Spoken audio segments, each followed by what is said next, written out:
Hello friends, welcome back to my channel Pallavi's kitchen and vlogs. మైదా పిండి వాడకుండా హెల్దీగా రవ్వతో మోమోస్ని ఎలా ప్రిపేర్ చేసుకోవాలో చూపిస్తాను. అలాగే మోమోస్ కాంబినేషన్ చట్నీని కూడా చూపిస్తాను. ఫస్ట్ చట్నీ ప్రిపేర్ చేసుకుందాం. ఒక గిన్నెలో 4 బాగా పండిన మీడియం సైజ్ టమాటాలను తీసుకోవాలి. ఇందులో 1/2 కప్ వరకు వాటర్ని పోసుకోవాలి. 10 పొట్టు తీసేసిన వెల్లుల్లిపాయలు, 7-8 ఎండుమిరపకాయలు వేసుకోవాలి. వీటిని ఉడికించుకోవాలి. టమాటాలు ఉడికిన తర్వాత ఇలా కొన్ని వాటర్ అయితే ఉన్నాయి. స్టవ్ ఆఫ్ చేసుకొని టమాటాలని చల్లారనివ్వాలి. ఇప్పుడు మోమోస్ కోసం పిండిని కలుపుకుందాం. ఒక మిక్సీ జార్లో 1 కప్పు దాకా ఉప్మా రవ్వని తీసుకోవాలి. రవ్వని మెత్తగా మిక్సీ పట్టుకోవాలి. ఇలా మెత్తని పిండిలా ఉంటే సరిపోతుంది. ఇప్పుడు ఒక మిక్సింగ్ బౌల్లోకి వేసేసుకోవాలి.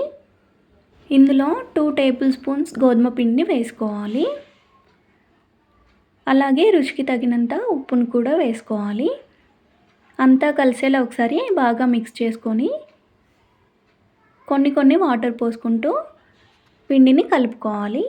పిండిని చపాతీ పిండి కంటే లూజ్గానే కలుపుకోవాలి. పిండి ఇలా కలుపుకున్న తర్వాత 1 టేబుల్ స్పూన్ ఆయిల్ వేసుకొని బాగా కలుపుకోవాలి. ఇలా సాఫ్ట్ పిండి ముద్దలా కలుపుకోవాలి. పిండిని నానబెట్టినప్పుడు రవ్వ వాటర్ని అబ్జర్వ్ చేసుకుంటుంది కాబట్టి కొంచెం లూజ్గానే కలుపుకోవాలి.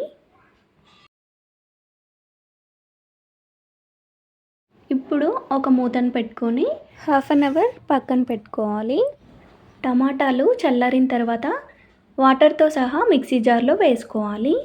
వీటిని మెత్తని పేస్ట్లా మిక్సీ పట్టుకోవాలి. ఇలా మిక్సీ పట్టుకుంటే సరిపోతుంది. చూడండి. స్టవ్ ఆన్ చేసుకొని ఒక కడాయిని పెట్టుకోవాలి. ఇందులో 1.5 టేబుల్ స్పూన్ దాకా ఆయిల్ని వేసుకోవాలి.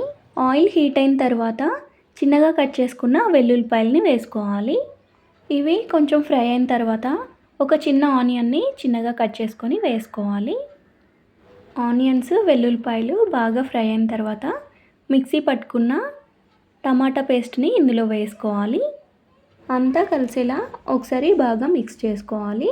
రుచికి తగినంత ఉప్పు, 1 టీ స్పూన్ షుగర్ని వేసుకొని ఒకసారి బాగా మిక్స్ చేసుకోవాలి. ఇలా మిక్స్ చేసుకున్న తర్వాత 3 టేబుల్ స్పూన్స్ టొమాటో సాస్ని వేసుకోవాలి. అలాగే 1 టీ స్పూన్ సోయా సాస్ని వేసుకొని అంతా కలిసేలా ఒకసారి బాగా మిక్స్ చేసుకోవాలి. ఇలా 2 మినిట్స్ ఉడికించుకోవాలి. సిమ్లోనే పెట్టి ఉడికించుకోవాలి. 2 మినిట్స్ తర్వాత చూడండి, మోమోస్ చట్నీ రెడీ అయింది. చట్నీ ఇలా కొంచెం లూజ్గా ఉంటేనే బాగుంటుంది. ఇప్పుడు స్టవ్ ఆఫ్ చేసుకొని ఒక బౌల్లోకి తీసుకోవాలి. ఇలా టేస్టీగా ఉండే మోమోస్ చట్నీ అయితే రెడీ అయింది. ఇప్పుడు మోమోస్లో స్టఫింగ్ని ప్రిపేర్ చేసుకోవాలి. స్టవ్ మీద ఒక కడాయి పెట్టుకొని 2 టేబుల్ స్పూన్స్ ఆయిల్ వేసుకోవాలి. ఆయిల్ హీట్ అయిన తర్వాత 1 టీ స్పూన్ చిన్నగా కట్ చేసుకున్న వెల్లుల్లిపాయలు, 1 టీ స్పూన్ అల్లం ముక్కలను కూడా వేసుకొని బాగా ఫ్రై చేసుకోవాలి. ఇలా ఫ్రై అయిన తర్వాత ఒక మీడియం సైజ్ ఆనియన్ని చిన్నగా కట్ చేసుకొని వేసుకోవాలి. ఒక పచ్చిమిర్చిని కూడా చిన్నగా కట్ చేసుకొని వేసుకోవాలి. వీటిని బాగా ఫ్రై అవ్వనివ్వాలి. ఇవి బాగా ఫ్రై అయిన తర్వాత 200 గ్రామ్స్ క్యాబేజీని చిన్నగా కట్ చేసుకొని వేసుకోవాలి. చిన్నగా కట్ చేసుకున్న బీన్స్ని 2 టేబుల్ స్పూన్స్ వేసుకుంటున్నాను. అలాగే అరకప్పు క్యారెట్ తురుమును వేసుకొని బాగా కలుపుకోవాలి. వీటిని 5 మినిట్స్ ఫ్రై చేసుకోవాలి. ఇలా ఫ్రై అయిన తర్వాత 1/2 టీ స్పూన్ మిరియాల పొడి, 1/2 టీ స్పూన్ గరం మసాలా, రుచికి తగినంత ఉప్పు వేసుకోవాలి. అలాగే 1/4 టీ స్పూన్ కారం వేసుకొని అంతా కలిసేలా ఒకసారి బాగా మిక్స్ చేసుకోవాలి. ఇలా 1 మినిట్ ఫ్రై చేసుకోవాలి. ఇప్పుడు కొంచెం కొత్తిమీర వేసేసుకొని బాగా మిక్స్ చేసుకొని స్టవ్ ఆఫ్ చేసుకోవాలి. చూడండి, మోమోస్ స్టఫింగ్ కూడా రెడీ అయింది. మోమోస్ కోసం ముందుగా కలిపి పెట్టుకున్న పిండిని మూత తీసి చూడండి, పిండి బాగా నానింది. ఇప్పుడు పిండిని బాగా కలుపుకోవాలి.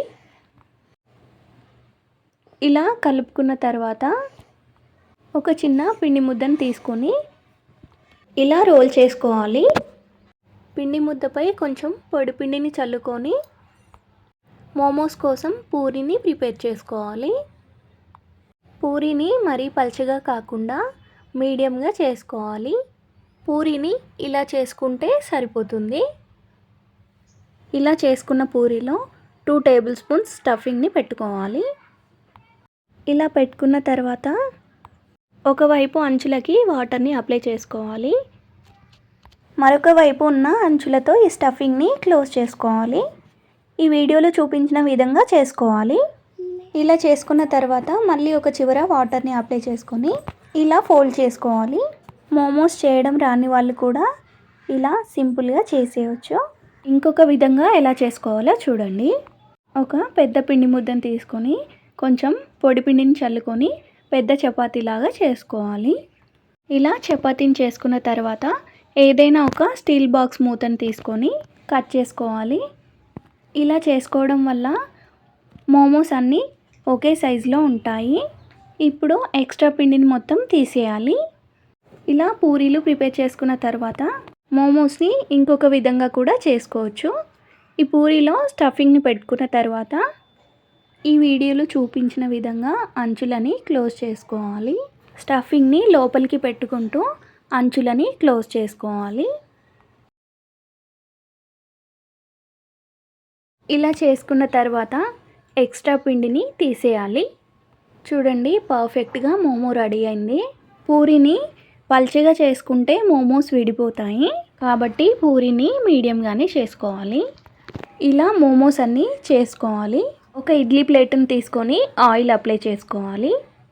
ముందుగా ప్రిపేర్ చేసి పెట్టుకున్న మోమోస్ని ఇడ్లీ ప్లేట్లో పెట్టుకోవాలి. ఇలా మోమోస్ అన్నీ పెట్టుకున్న తర్వాత మోమోస్ని స్టీమ్ చేసుకోవడం కోసం ఇడ్లీ కుక్కర్లో కొన్ని వాటర్ పోసుకొని ఇడ్లీ ప్లేట్ని పెట్టుకోవాలి. పైనుండి ఇలా 2 టీ స్పూన్స్ దాకా ఆయిల్ని వేసుకోవాలి. ఇప్పుడు కుక్కర్ మూతతో క్లోజ్ చేసి స్టవ్ మీద పెట్టుకోవాలి. కుక్కర్ విజిల్ వచ్చిన తర్వాత స్టవ్ ఆఫ్ చేసుకోవాలి. 5 మినిట్స్ తర్వాత మూతను తీసి చూడండి, మోమోస్ రెడీ అయ్యాయి. ఇప్పుడు ఒక ప్లేట్లోకి తీసుకోవాలి. మైదా పిండి వాడకుండా రవ్వతో మోమోస్ చేస్తే ఎంత బాగా వచ్చాయి చూసారా? అస్సలు పగిలిపోలేదు, పర్ఫెక్ట్గా వచ్చాయి. ఈవినింగ్ స్నాక్స్గా ఇలా మోమోస్ని ప్రిపేర్ చేసుకోవచ్చు. అంతే, ఎంతో టేస్టీగా ఉండే వెజ్ మోమోస్ రెడీ అయ్యాయి. చూడండి ఎంత పర్ఫెక్ట్గా వచ్చాయో. మోమోస్ చట్నీ కూడా చాలా బాగుంటుంది. ఒకసారి తప్పకుండా ట్రై చేసి చూడండి. ఈ వీడియో కనుక మీకు నచ్చినట్లయితే ఒక లైక్ చేయండి, కామెంట్ చేయండి. మరిన్ని వీడియోల కోసం సబ్స్క్రైబ్ చేసుకోండి. Thank you for watching.